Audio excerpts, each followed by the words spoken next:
there was another large earthquake in Japan today. The destruction could only be measured in amounts of grief, pain, and a lot of problems. I'm glad for those that are going over there to help. I'm glad for the Red Cross, for church groups that are looking to be part of the solution. Please pray for them and pray for the believers that are over there, that they will shine as lights, and for those that desperately need the light of Christ. Now, unfortunately, this does come on the heels of that really large earthquake, March the 11th. It was 9.1 on the Richter scale, caused a large tsunami, a lot of coastal destruction. It seems like more and more a lot of these problems are happening. There's earthquakes not just there, but there's earthquakes all over the world.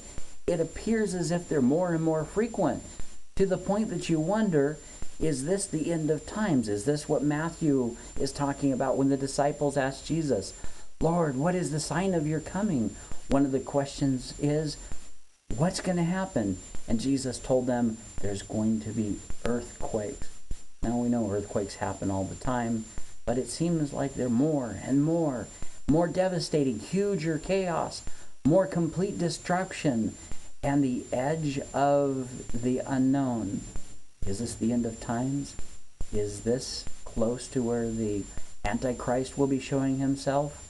I want to know these things. More so, there's several other people that would like to know that as well. You see, at the apartments, we just got finished with our Bible study of the book of Galatians. Galatians is where the Apostle Paul was telling the church of Galatia to remember that salvation was by faith, not to add works. But as you are keeping in mind faith, to keep in mind these fruits of the Spirit, all the good things. And then as we're finished with this Bible study, now because of recent events, the obvious question is, where shall we go next? And by request, they said they want the book of Revelation.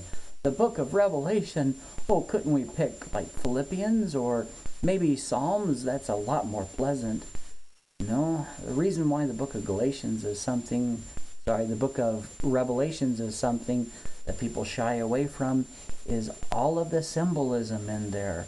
There's the mark of the beast. There's the harlot who sits upon the beast with the 7 horns.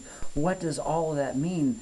Most pastors shy away from it. Most Bible studies that get into this lose their focus quickly and focus on the wrong things. I propose to my Bible study group here at the apartments that we would like to do a study of how it will affect you as a Christian to look for the future events that we know is going to happen.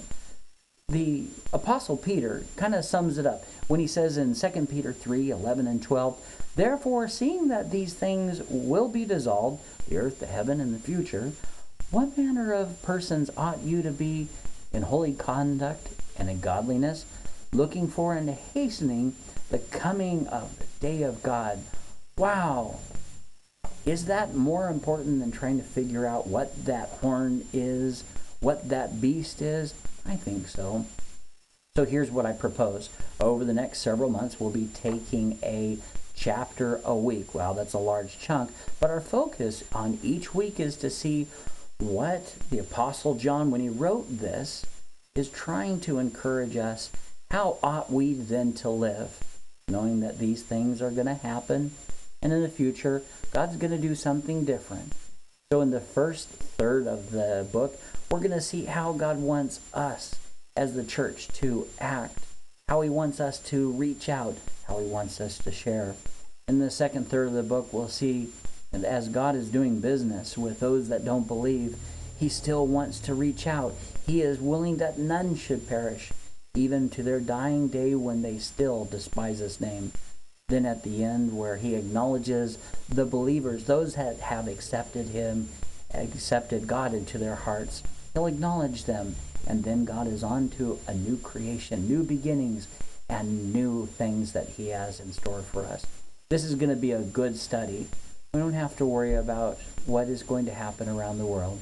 What we need to worry about is, how does God want me to reach my neighbor today while there's still yet time? How does God want you to be able to reach your neighbor, to share the light of the gospel, to show them love, to not worry about what's on MTV, what's for sale over at the mall, not what's on iPod. Oh, and for goodness sake, not worrying about what you posted that's worthless on Facebook. Oh, what you should post for a like is reaching your neighbors for the lost. Okay, off the soapbox. I can't wait to go through this study. This will be good. I look forward to going through the book of Revelation to see how we ought to live, knowing that these things are happening and going to happen. God bless you, and I look forward to studying this with you.